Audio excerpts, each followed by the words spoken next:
House Bill 472, an act relating to child abuse and declaring an emergency. Representative Bechler. Gentleman from McCracken. Mr. Speaker, I yield to the gentleman from Crittenden for explanation of the bill and motion thereon. Chair recognizes the gentleman from Crittenden for explanation of the bill and a motion thereon. Mr. Speaker, please have the clerk report House Bill 472.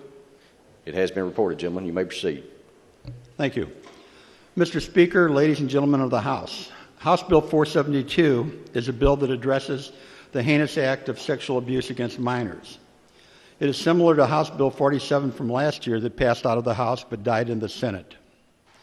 I presented House Bill 472 to the Judiciary Committee, and there were legitimate concerns some members had with a few parts of the bill. I committed to work with those members who voiced concerns, and Floor Amendment 1 is the result of that work. It doesn't have everything that everybody wanted, but I believe it encompasses most of the concerns. Before asking for suspension of the rules to hear the amendment, however, I want to thank the gentleman from Todd 16, the lady from Grayson 18, the gentleman from Jefferson 33, the lady from Jefferson 40, and the gentleman from Nelson 50 for working so diligently and sincerely with me on this.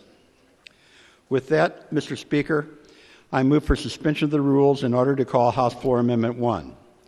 I believe it has been loaded into the system and should be available on the members' screens. Motion made to suspend the rules for consideration of House Floor Amendment 1. It is non-debatable. It takes a constitutional majority vote.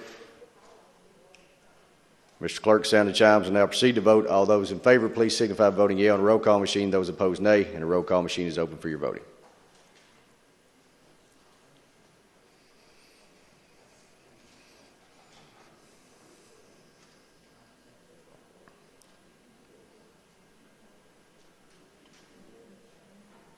Have all members voted?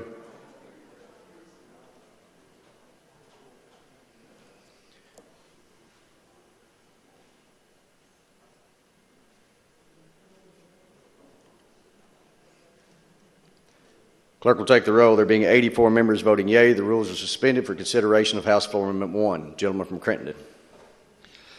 Thank you, Mr. Speaker. Thank you, ladies and gentlemen. As I mentioned in my earlier remarks, the amendment is the work of many people.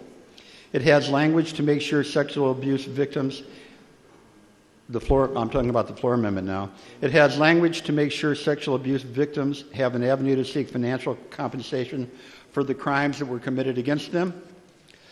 In the privilege section, it addresses the Kentucky Rules of Evidence.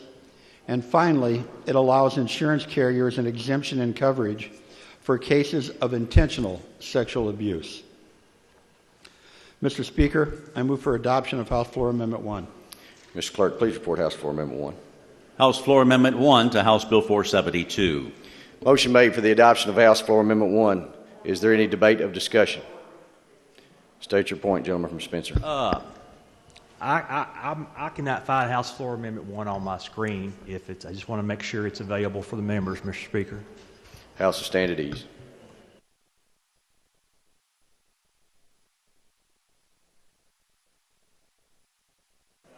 Gentlemen, thank you. Question for the body is on passage of House Floor Amendment 1. Is there any debate or discussion? Seeing none, all those in favor, please signify by saying aye. Aye. All opposed, nay. Motion carries. House Floor Amendment 1 is adopted. Gentleman from Crittenden. This body has often shown its commitment over the years to protecting children of the Commonwealth. For example, this session we've already passed legislation regarding sexual exploitation of minors and newborn safety devices. House Bill 472 is another bill in this vein. During the committee hearing, we heard moving testimony from a pediatric forensic nurse who testified of the trauma children who were sexually abused suffer throughout their lives. It is her testimony, not mine, that conveys the need for this bill.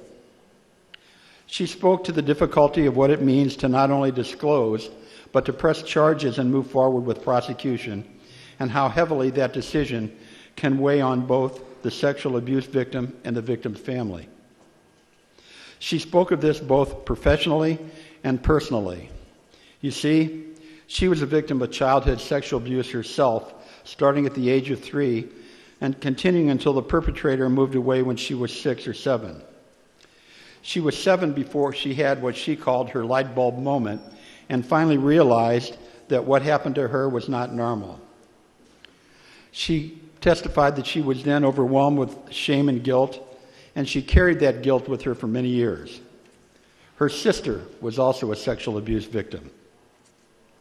She spoke to how important this bill is because, as is often the case, children do not understand what is happening to them and how the post-traumatic effects of abuse are felt well into adulthood. Mr. Speaker, if there are no questions, I move for House Bill 472 as amended by House Floor Amendment 1.